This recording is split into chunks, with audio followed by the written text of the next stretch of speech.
Let's welcome in Georgia Congressman Rich McCormick. He's a member of the House Armed Services Committee. Congressman, great to have you with us. It's good to be with you, John. I think a lot of people start getting nervous when they hear about a 68% tax increase. Are you confident you guys are going to be able to get this done?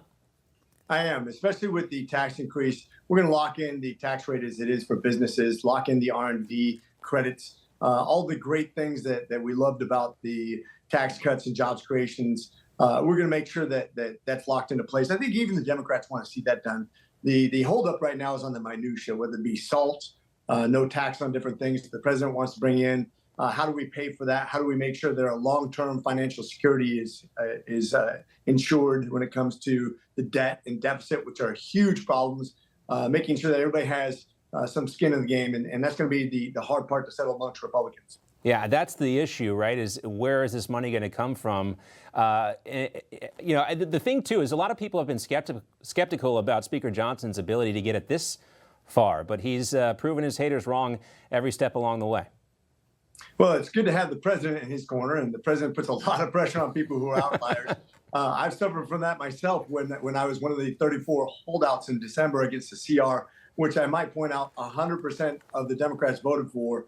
But in this last bill, I still didn't think it was conservative enough, but I understand what the president's trying to do. I don't want good to be the enemy of great. So having the bully pulpit, having that tremendous pressure that the president can put on us really does have an impact. All right. Well, this isn't the only thing going on Capitol Hill. There's going to be a vote on the Gulf of America bill that's headed to the House floor. This is something else that Mike Johnson was touting this week, and Marjorie Taylor Greene is behind this. This is a priority this week, huh? Well, it's one of the things we're voting on. I know that it's not going to really change much. I know it was the president's great idea. When we came in to receive our coins and talked to him in the Oval Office, he had that sign in the background. He's very proud of that.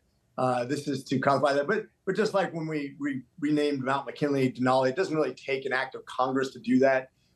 We can have this recognized. It's not going to change our finances. It's not going to change debt. It's not going to change the national pride.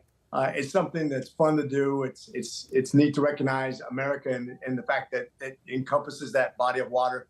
But in the big scheme of things, it's not the biggest thing we're tackling this week by any means. It is fun, right? And it's that's right. It's fun. And we're all learning how to say Gulf of America because we rely on muscle memory. We've been saying Gulf of Mexico for so long, but it's definitely the Gulf of America right now. There's also a vote going on this week, and I wanted to ask you this in relation to what's going on in Israel. There is a vote on this other bill. It's Mike Lawler's bill. It's the IGO Anti-Boycott Act. Now, there are some conservative members of the House who claim this bill goes too far and could criminalize people for boycotts, essentially boycotting Israel. What is your read on this? And again, this is another vote here that seems like it might be a distraction, given the tax cuts are the main focus. Yeah, I want to be careful that we don't infringe on people's rights. I'm as pro-Israel as anybody. As a matter of fact, I've spoken openly against Hezbollah, Hamas, the Houthis. I said that we need to come after Iran because they're the ones that ultimately are sponsoring all these terrorist organizations around the world.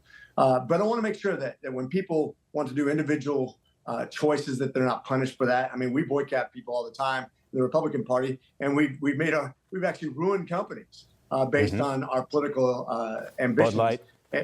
And I think that we have to protect people's rights. Yeah.